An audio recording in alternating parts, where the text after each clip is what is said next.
Aren't you a little short for a stormtrooper?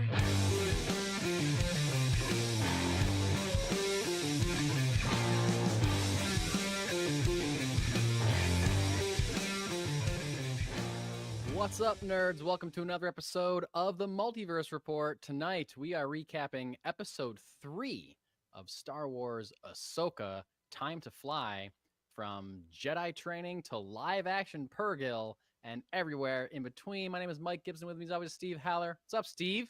Well, Mike, I think we're going with the Lion King definition of live-action with the Purrgil.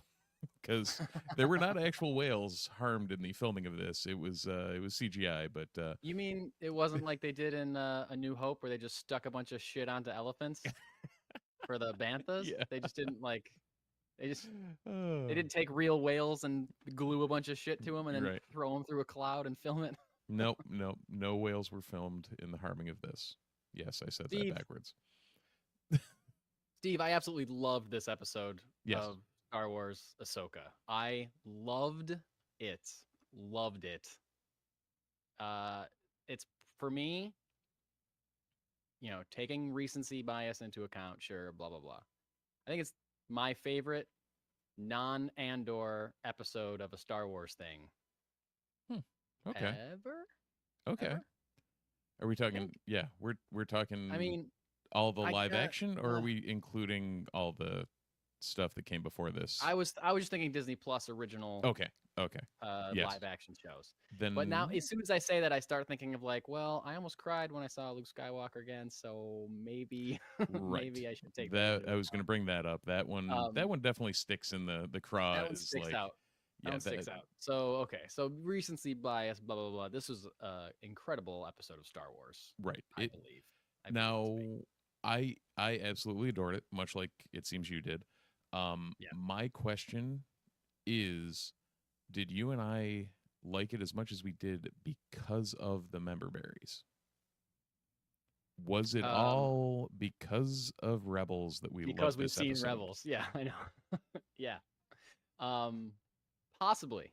Okay. Because you mentioned right before we started that it kind of lost your wife. Yes. Who has not watched Rebels? Correct.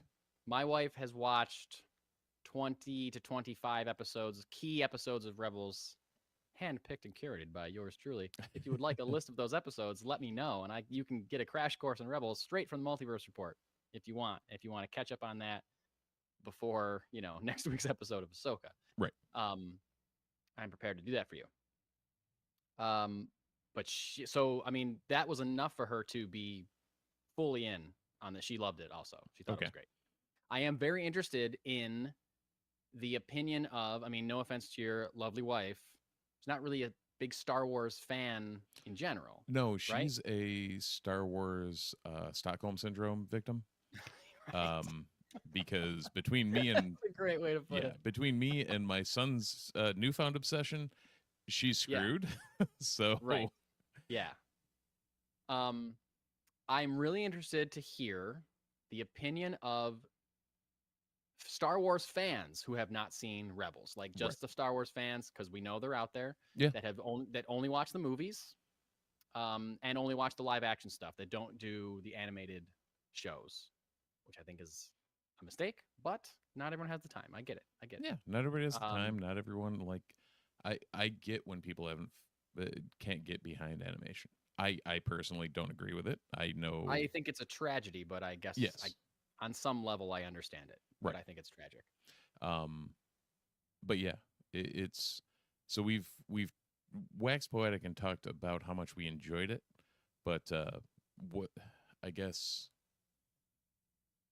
was there anything in specific that, without spoilers, before we go whole hog spoilers, was there anything specific that you can point to that was like, this is why I liked it, or was it just a general every other scene hit the feels the right way?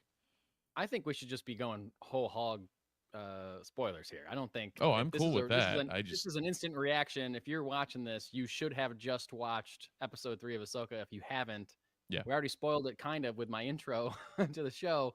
So, that's what this is. This is a spoiler reaction. All right. Yeah. To Ahsoka. Fire away. So yeah, now here's the real spoiler barrier, I guess. So I mean, honestly, I just loved everything. I liked how it was constructed. I liked how it moved from one thing to another. We got a lot in this episode. They gave us a lot. And it didn't feel overcrowded. It didn't feel rushed, and it looked great. Yeah. We got a lot of space in this, whether it was just shots of the Rebel fleet. Now, I guess I can't call them the Rebel fleet, the New Republic fleet, or, you know, the great dogfight space battle at the end. So good. It all looked very good. It all looked like near movie level quality. But it didn't feel overpacked. We got, what did we get? The beginning, the training with Ahsoka and Sabine. Okay, let me pause right here. Okay. David Tennant is the greatest addition to this. You can I love David imagine. Tennant so much. Like David Hu Tennant Yang. in Oh God. David Tennant in anything just makes it better. Just makes it better. He's arguably the best Doctor. He's 100% arguably the best Marvel villain. best Marvel villain. Yeah. Because I think both of us are on that train. Oh, yeah. And now he's arguably the best, or like, well, he's see, that's the problem. He's not even the best droid in this series, but he's still amazing. Right. Give me a real quick explanation, because I remember him from Clone Wars. Okay. But as to what Hu Yang is or does? Not really. My question is just, why is he called Hu Yang and not just like TS-15 or some random string of letters and numbers? I want to say he's like an ancient droid from the New Republic or Old Like Republic or High Republic. Oh wow. Yeah, and that's. He's designed as if he could be from the High Republic for sure. Yeah, it's to my knowledge, like that was just, he was old and that was his name. Oh, okay. Like, there was I don't think there was any real. I mean, I guess I was assuming that's probably what it was, but I didn't know if there was a specific, like if he was built the same time that R2 was built and they just didn't give him a letter number code for his name, it would be strange. But I like that. I like that he's just super old. Yeah. And I also like that they aren't just blowing by his comment about how she's not fit for the Force. And that's like, it's a through line, because it's true. And like, how many people did we see on social media this past between the debut 2 episodes and tonight being like, oh, Sabine doesn't have the Force. She can't be a Jedi. She doesn't have the Force. Right. It's like, yeah, we all know that. Right. Like, we know. And you know who else knows that? Dave Filoni knows it, Mhm. right? Like, that's part of this show. Part of the plot of the show is that she's not, it doesn't come naturally to her. She doesn't maybe even believe in it. I mean, I guess she believes in it because she's seen Ezra and Kanan use it. But, right. I mean, Hoagie she religions doesn't and believe ancient that she can do tricks it. are no match for a good blaster at her side. Exactly. Yeah, she's very much from the Han Solo school of thought. Yeah. I mean, she's a Mandalorian. She's literally like her people and Jedi were literally at odds and fought wars. Yes. Beskar armor was developed to fight against Jedi. Right. So we know that, but also we know that Kanan in Rebels, as well as Yoda in Empire Strikes Back, and also Ahsoka in this very episode, says Force is in every living thing. Yeah. And Obi-Wan says it in New Hope, like it surrounds us and binds us and penetrates us, like it's everywhere. The Force is everywhere. You just need the wherewithal to tap into it, and that's what they're working on. So it's possible. Do we have any more episode 4 quotes we can just toss around for the hell of it, or? I can't see a thing in this helmet. How am I supposed to fight? Which is almost there exactly what Sabine said. Yes.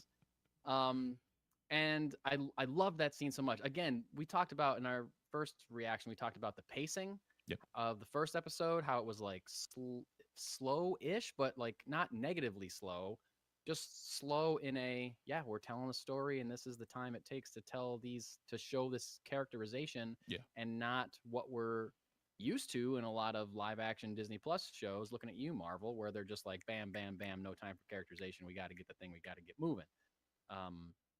And that I felt the same of this episode in general, but especially like the training sequences, like there's just like long pauses. They're just really taking their time to show. They're using the wooden sticks that Kanan used with her when he was training her to use the Darksaber in Rebels.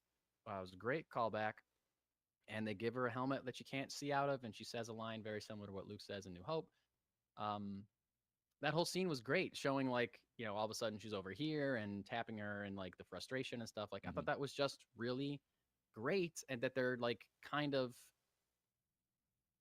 it's seemingly her Sabine's training to become a Force user or not a non-Jedi, I guess, is going to be an arc of this show, which I don't think we expected going in, but I love it. And I love that they are handling it with such care, I think, so far, at least in the first 3 episodes. Seems like they're really paying attention to that, to the detail of it. You talk about the pacing, the cutoff of the scene where she had to go talk to Hera and you're left just staring at the cup. Yeah, it was great. I was just like, that's it. Again, I don't know if it's because I could see that 100% as a scene in Rebels. Yeah. Or something else, but it hit right for me. Yes. Yep. The extra shot of the cup after she got up was like a chef's kiss on that scene. Yeah. I thought it was great.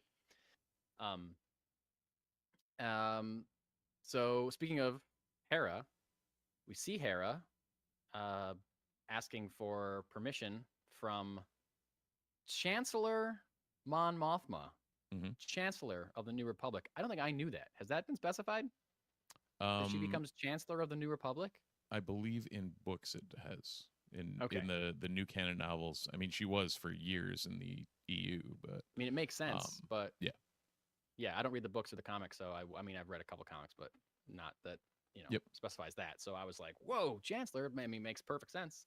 Yeah. But always great to see Genevieve O'Reilly show up. Kind of giving us like a hardline connection to Andor, at least, with her showing up.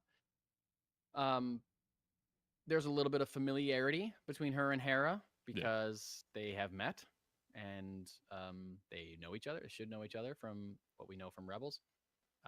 It'd be really awkward if that whole scene was just like, "Who are you?" Yeah. Oh, you're a general. Oh, okay. We don't know each other. Fine. Yeah. Well, that's also, if not to throw more shade at this guy, but if J.J. Abrams directed this episode, he may not have known that connection or cared about that connection, and those things are the kind of holes that people hate. And there's one senator that doesn't want to give her the funds, doesn't believe that Thrawn is still alive. I feel like they could go either way. That could just be like a senator that doesn't believe it, or he could have like some kind of evil plot in mind. I kind of hope he doesn't. I kind of hope it's just a senator that doesn't believe that he's alive, because that is very plausible, and not everything needs to be a grand reveal of betrayal or something. Now to back this up, that whole scene was set up as Hera going to Mon Mothma about the Imperial loyalists. Correct. Yeah. So from our standpoint, we have to decide: is this guy an Imperial loyalist? Is he someone who just doesn't believe it? Is he someone that's got some malicious, some other malicious motive or ulterior motive as to why he's pushing against it? It actually, and I'm mildly pissed off that they didn't put a Boffin in that position. Because sure. in the EU, Borsk Phalia was a character that 100% was at odds with Mon Mothma and not an Imperial loyalist by any stretch. Like, he was 100% behind the New Republic and became Chancellor of the New Republic at one point, but was like very opposition to a lot of stuff like that. And it would have been a nice nod to have him or something similar in there. Interesting. But I don't even know if he was pro getting rid of the Imperial loyalists. It was the other two on the other end that were like, whoa, we have a loyalist working everywhere. And he actually agreed with Hera on something. I don't remember what the line was, but he actually agreed with something that Hera said before. As soon as she brought up Thrawn, that's when he like jumped in and was like, "This guy's dead. Mhm. You're wasting your time. You're only trying to find Ezra." And he brought up Ezra, and she Oh, yeah. clapped back at him like big time. You don't know that. Were you in the war? Yeah, just waiting to see who came out on top. That was big shots fired from Hera at a sitting senator. It was awesome. I mean, at the same time, that fits with Hera of the, Yep. zero fucks given in any way, But shape, also, or form. At first, I thought, and this kind of leads into a different point that I have about audience reaction to parts of the show. But at first, I thought, I was like, that seems a little harsh for Hera. Even though I was like, no, there's definitely times in Rebels where she, bits. I was going to say, when she goes full mom mode, it fit right there. Right. And also, it's like he's talking about someone that she views as her son, more or less, officially or unofficially. But also, this show and Rebels are separated by the entire original trilogy, like the entire rebellion against the Empire, and which she fought in, which is specified at the end of Rebels that she fought in that war.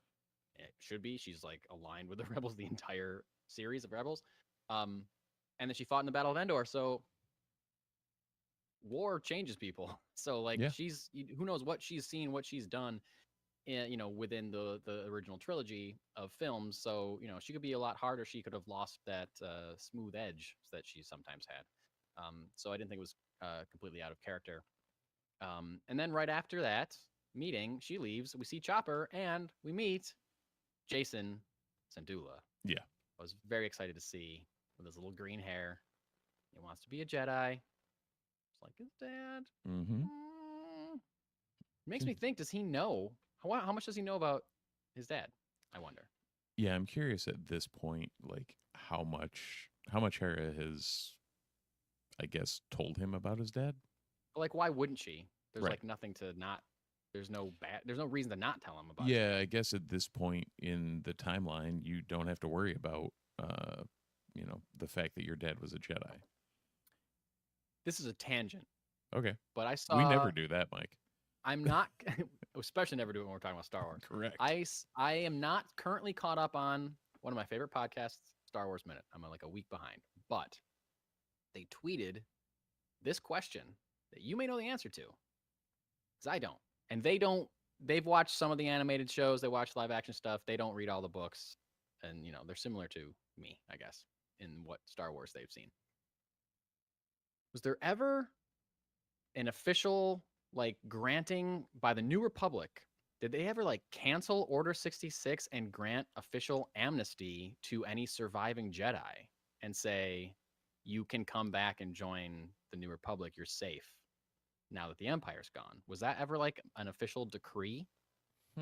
And if not, why not? Right. Yeah, I don't remember anything like there being any official rescinding of Order 66. Yeah. I mean, it should go without saying that the Empire has crumbled and the New Republic is not out to murder Jedi. But it's not like, there's estimate of there's like between 100 and 200 Jedi that survived Order 66. I feel like I've heard that number before. We just don't know who they are or where they are. Like, right. You'd think that more of them would start popping up in this exact timeline that we're talking about now, but we still only really see Luke and Ahsoka, right? Who is not technically a Jedi. Even. Yeah, I mean, we saw Dr. Pershing in the Imperial Amnesty Program. Is there a Jedi Amnesty Program? Yeah, right. Did they just forget about the Jedi, or is that going to be like the next announced Dave Filoni animated series, similar to like Bad Batch, where they talk about like clones post-war and stuff like that? Would be like, what happened to all the Jedi? Oh, hey, since we're on tangents, we do have some comments in the chat, including our good friends over at Funky Town Comics and What Vinyl. up, Funky? Mr. Jesse decided to drop the line that hasn't watched Rebels, which I knew and have told him numerous times to watch. Yes, I think I have as well. Andor doesn't work there because Andor is a thing. Yeah, I know. And I was confused for a second. right, and slash or Ahsoka slaps. So Yeah. we Yes. have confirmation again from a Star Wars fan that has not watched Rebels. Yeah. Um, I mean, I think okay. Well, I guess okay. I don't want to get too far off of like. I feel like we're kind of breaking down the episode, and I was about to jump to like an end thing to make a point, and I will try to make that point. Try to remember to make that point when we get there. Okay. But yeah, I'm glad that it's working for people still, and I guess I don't really see why it wouldn't. Oh, full disclosure, my wife did not see episode 2. Oh, She saw 1 oh, and then okay. watched 3. And I was like, Oh, that's part of it then. you should probably watch 2. And she's like, no, I'll watch 3 with you. I was like, Oh, no, that's okay. for sure. That's for sure part of it. Yeah. Yeah. I'm not going to lie. I kind of forgot that in between. So Yeah. Yeah, that you would were be just a- like, I a want big this piece. new one. Right. No matter Anything what, that in I my can- brain, I'm like, I'm watching this at 9 o'clock because I have to talk to Mike. Right. Talk to Mike Yeah. at 9:45. So Yeah, exactly. here we are. Yeah. So then, okay, so we meet Jason, and he's adorable, and I hope that we get more of him and Hera and Chopper, and what their little family unit is like. Oh, I Chopper. can't imagine that we won't, but Yeah, I'm the excited fact to that see they more of him. said, "Oh, he's probably running around making trouble with Chopper," it's like, Yeah, yeah, somewhere. that makes sense. He's kind of it like Chopper is his big brother. For sure. Yeah. Yeah. Yeah. And what a insane, maniacal big brother. You have the to most have. sadistic droid ever. No, second most sadistic droid Oh. ever because you didn't ever experience HK-47, but No, I know of him. Yeah. Of it. Chopper is my wife's favorite droid. nice. Hands down. So then we get to Ahsoka and Sabine and Hu Yang on their ship, approaching the Eye of Sion or Yes. whatever. I don't. What's the name of that planet? Do we know the name of that planet that it's ordering? I don't remember. Oh god, The it's something. damn something system. The Deneb system. It's the Nab system, and the planet is something water based. I can't remember what. Something sea. Right. And we become engaged in this super cool dogfight. And the bad guys are flying spaceships that look like World War II planes. Was I wrong Yes. on that? No, it definitely. They're like shitty Naboo starfighters. Right. Yeah. But they were like chunkier. Yeah. Like they weren't as like streamlined or anything. They literally looked like airplanes. Is that an existing class of ship that you are aware of? Because I feel like I have never seen them before. No, Cetos was the planet for the record. Cetos, yes. But yeah, those nope, no idea. Oh wow, cool. That's exciting. I liked them a lot. I liked Yeah. the design of them. I liked the function of them, and I felt like it was kind of a throwback to the George Lucas's original idea for Star Wars. He just wanted like dogfights in space. You know, that's how he described the space fighting Right. that he wanted, and that's how they filmed it. And they matched scenes of old World War II movies and stuff. And there's like a big reference to that. Like, oh yeah, let's just have actual planes Yeah. fighting. That's how to make this look different. Well, and this episode in general, you had very Akira Kurosawa feel to the Sure. training, and like Yep. the music there was very old samurai, Yes. like old samurai montage training episode thing. Yep. And then you go into a World War II dogfight. It's like it's this episode took all of the whatever the like bullet points on the Star Wars wall when George Right. Lucas came up with it and was like, all right, let's take that one and that one and that one. Yeah. And yeah. And it's a really cool dogfight space battle. There's like, because it's long. It takes a long. It's like there's like 4 sections to it, right? There's like the initial, Ahsoka flying and Sabine on the rear gun.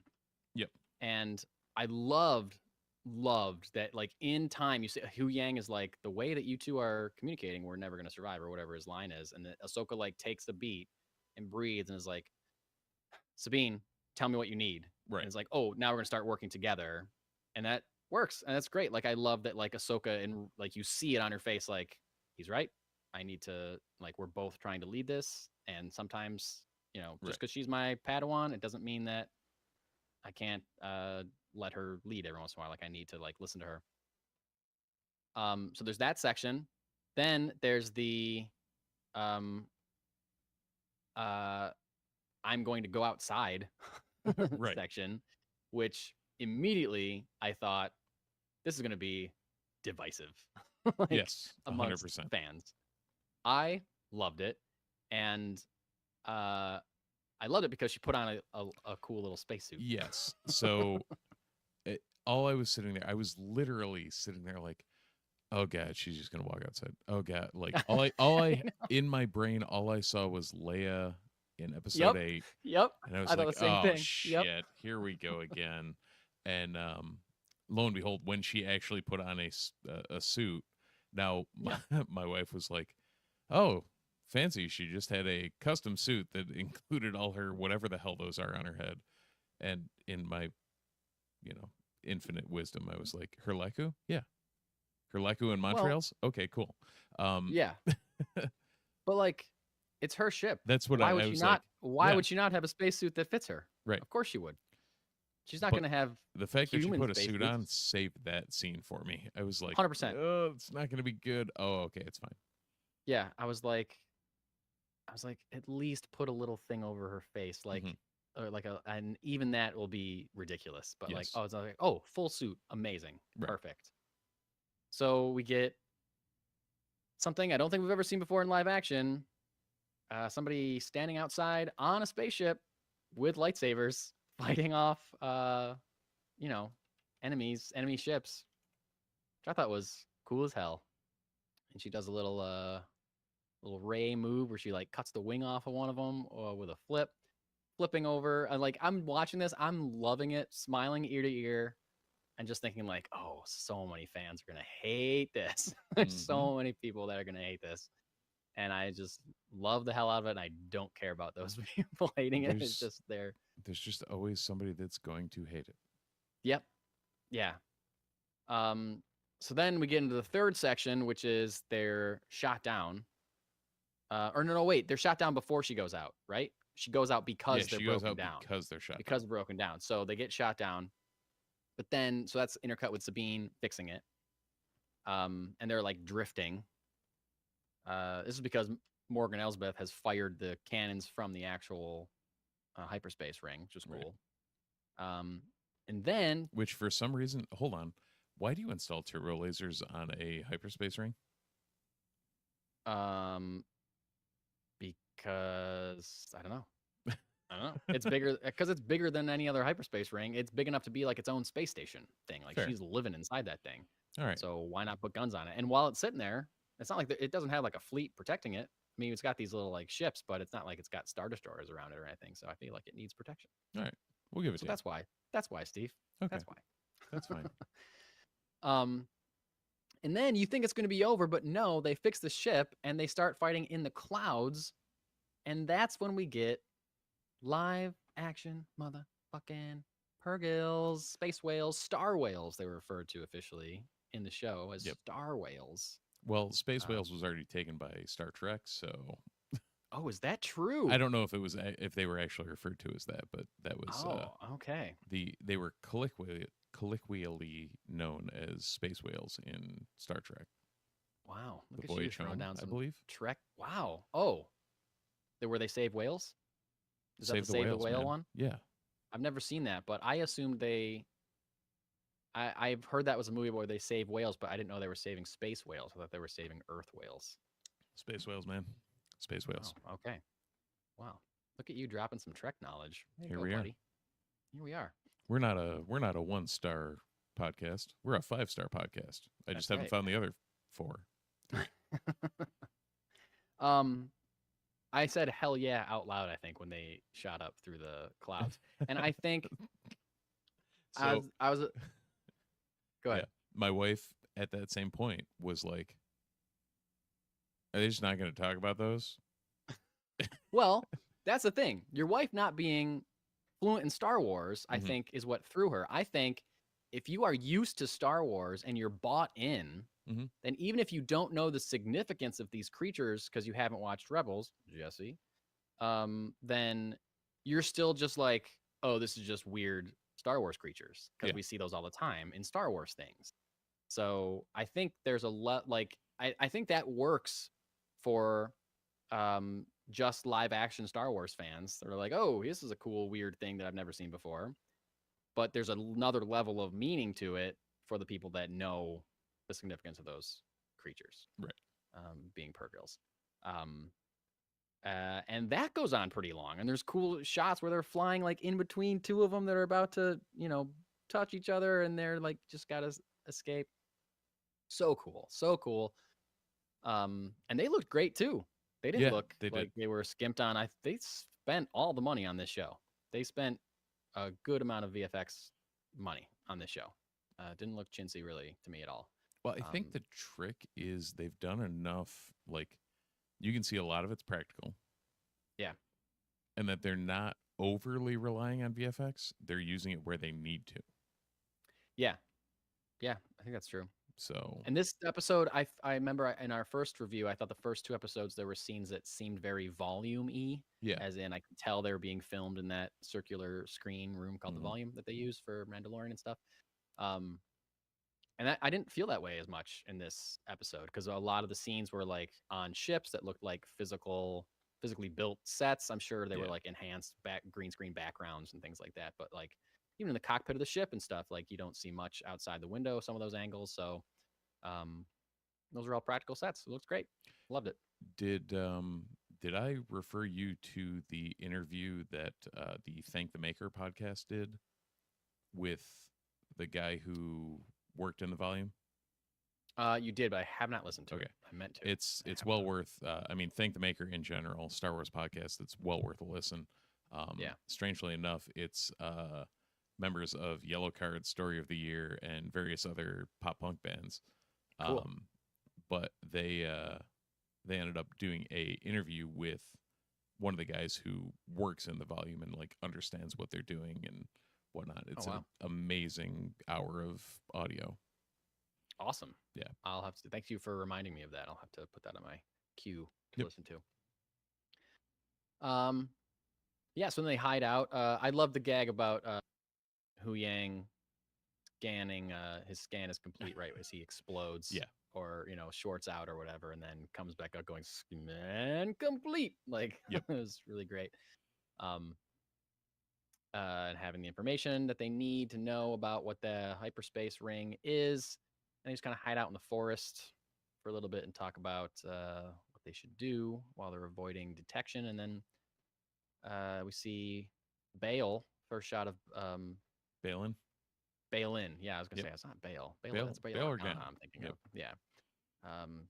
Balin's skull, sending his men into the woods to find them and kill them. That's the end of the episode.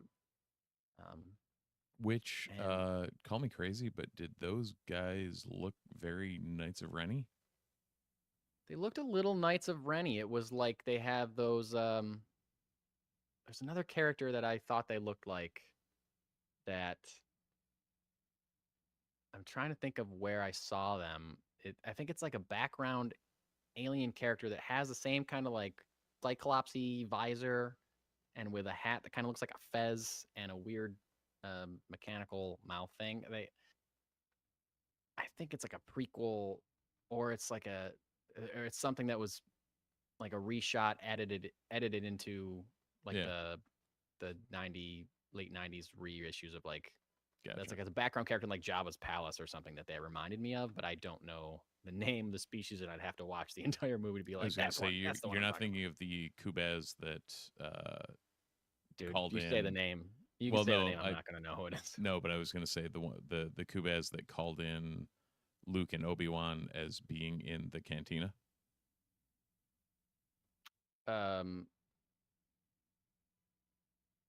Oh no, not Kubaz. I don't think so. I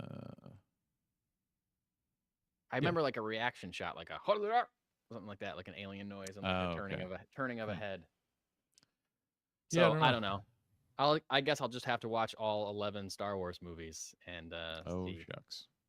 Yeah. Oh shucks. Twist my arm. Yep. I love this show so far. I think it's doing great.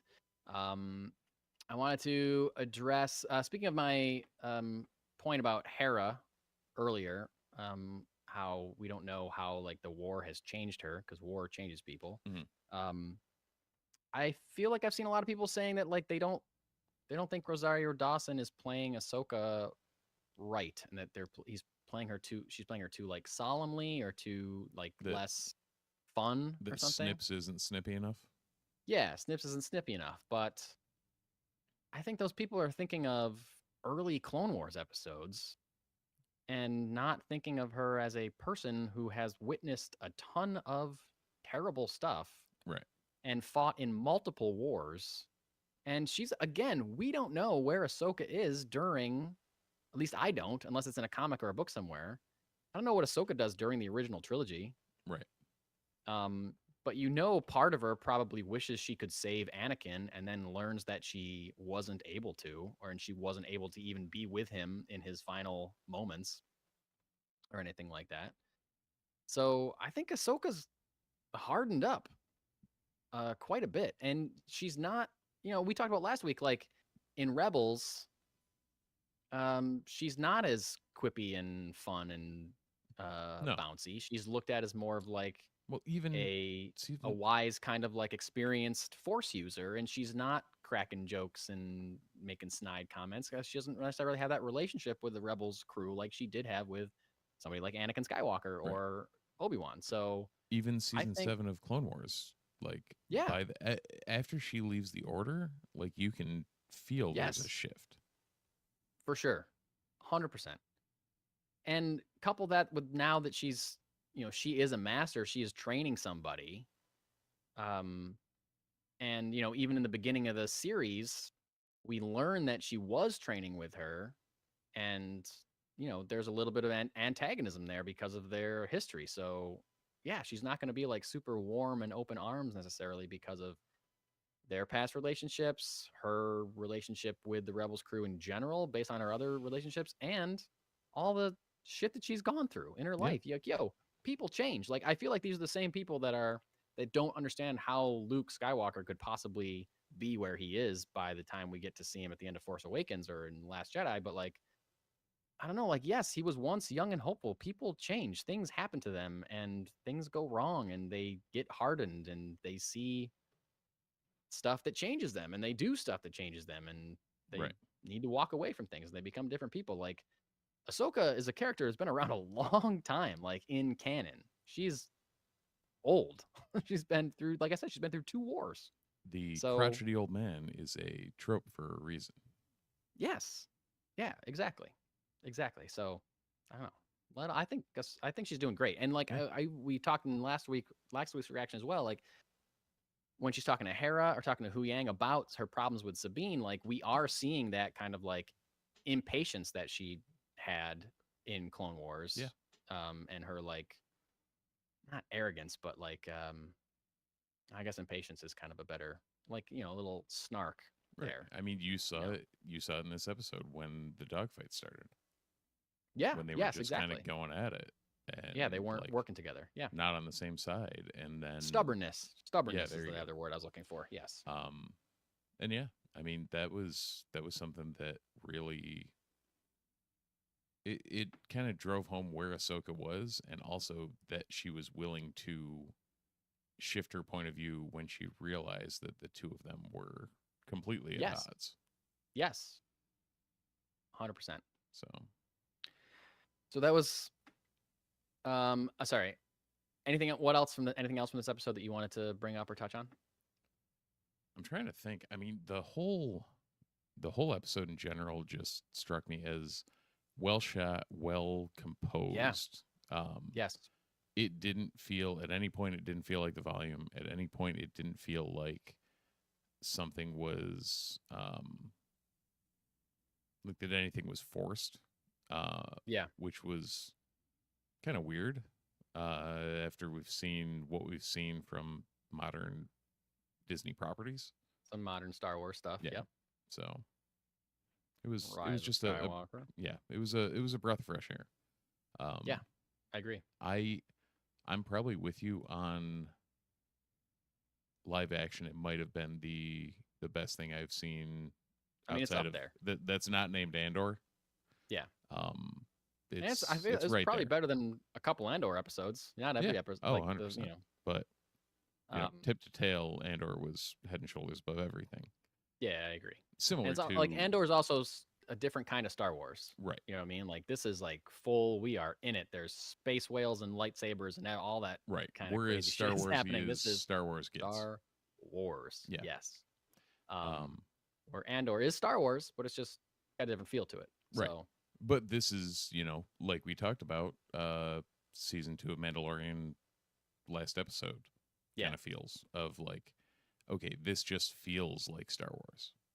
there's plenty of episodes of Mandalorian where, you know, I'm not smiling ear to ear and watching stuff. Like I think I said, this is awesome to my wife like 3 times during that 35-minute episode. And I was just like, the whole end of it, I was just like, I just had like a huge dumb grin on my face. Because I was just like, this is amazing. That's I'm the other loving thing this. is they didn't try and stretch it out. They didn't try and do whatever. It was Yep. 35 minutes. It was what it needed. Yeah. And it was a clear, concise episode of television. Didn't feel too long. Didn't feel too short. I should mention it's directed by Steph Green, same person that directed the second episode as well. And those are the only 2 episodes that she's directing this season. So we'll see if there's a difference in feel, because we both like you and I both thought the second episode felt better than the first episode. Yeah. And we liked this episode a lot.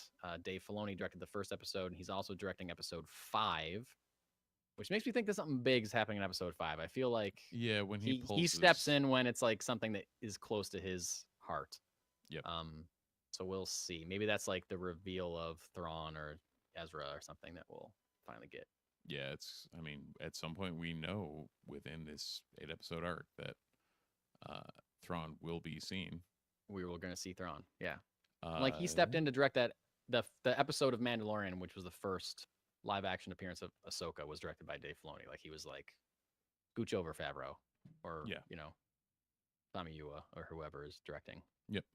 Mandalorian episodes. I'm surprised they didn't get Bryce Dallas Howard to do one of these. Yeah. She's done a few Mandalorians and they've all been great. But yeah, that is kind of surprising. Whatever. Yeah. Whatever.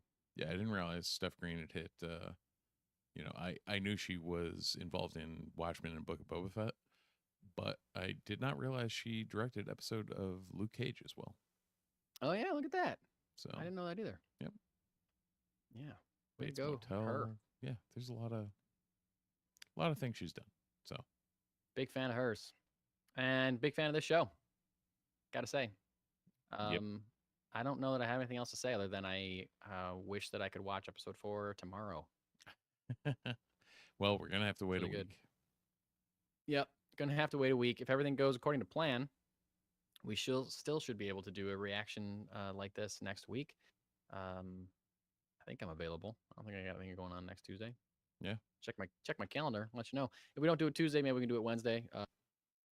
But I like doing these instant things, and then, you know, I'm sure I'll remember something throughout the week that we can talk about on our regular Sunday show, or you know, next week as well. A regular Sunday show that may be postponed till Monday. Oh, that's right, because you're out of town. I will be in New Hampshire. So.